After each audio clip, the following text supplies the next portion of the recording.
একটি উঁচু গাছে একটি বাজ পাখি তার ছানা নিয়ে থাকতো। ঠিক সেই গাছের নিচেই ছিল একটি মুরগির পরিবার। একদিন খেলার ছলে বাজ পাখির একটি ছানা ওপর থেকে নিচে পড়ে যায় এবং মুরগির ছানাদের সাথে মিশে যায়। ধীরে ধীরে সেই বাজ পাখির ছানাটি বড় হতে থাকে সেই মুরগির পরিবারে। কিন্তু সে নিজেকে মুরগি মনে করত। সে মুরগির মতোই চলাফেরা করতে শুরু করলো, শব্দ ও আচরণ নকল করতে থাকলো। যেহেতু সে ভাবতো সে একজন মুরগি, তাই সে কখনোই আকাশে ওড়ার চেষ্টা করেনি। অন্যদিন একটি বড় বাজ পাখি তাকে দেখে অবাক হয়ে জিজ্ঞাসা করলো, তুমি তো উড়তে পারো, তাহলে পায়ে হেঁটে কেন চলছো? ছানাটি উত্তর দিল, না, আমি উড়তে পারি না, আমি তো একটি মুরগি। তখন বড় বাজ পাখিটি তাকে নখ দিয়ে ধরে পাহাড়ের চূড়ায় নিয়ে গেল এবং বলল, তুমি বাজ পাখির ছানা, তুমি উড়তে পারবে। কিন্তু ছোট বাজ পাখিটি ভয় পেয়ে বরাবরই নিজেকে মুরগি বলে দাবি করতে লাগলো। তখন বড় বাজ পাখিটি তাকে পাহাড়ের ওপর থেকে নিচে ধাক্কা দিয়ে ফেলে দিল।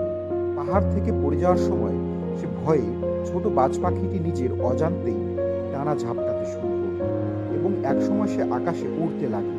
মোরাল অফ দ্য স্টোরি হলো, যদি সেই বাজ পাখিটি তাকে ধাক্কা না দিত, তবে সে সারা জীবন নিজেকে মুরগি বলে মনে করে কাটিয়ে দিত। আমাদের জীবনেও সফল হওয়ার জন্য এমন একজন দক্ষ পথ প্রদর্শক বা বাজ পাখির মতো মানুষের সঙ্গ প্রয়োজন। মুরগির মতো মানসিকতার মানুষ থাকলে আপনি কখনোই আপনার ভেতরের শক্তি চিনতে পারবেন না। জীবনে এগিয়ে যেতে হলে, সফল হতে গেলে বাজ পাখির মতোই সাহসী মানুষের সাথে চলাফেরা করা উচিত। আমার এই নীতিকথার গল্পগুলি আপনাদের যদি ভালো লেগে থাকে, অবশ্যই লাইক, কমেন্ট এবং ফলো করবেন।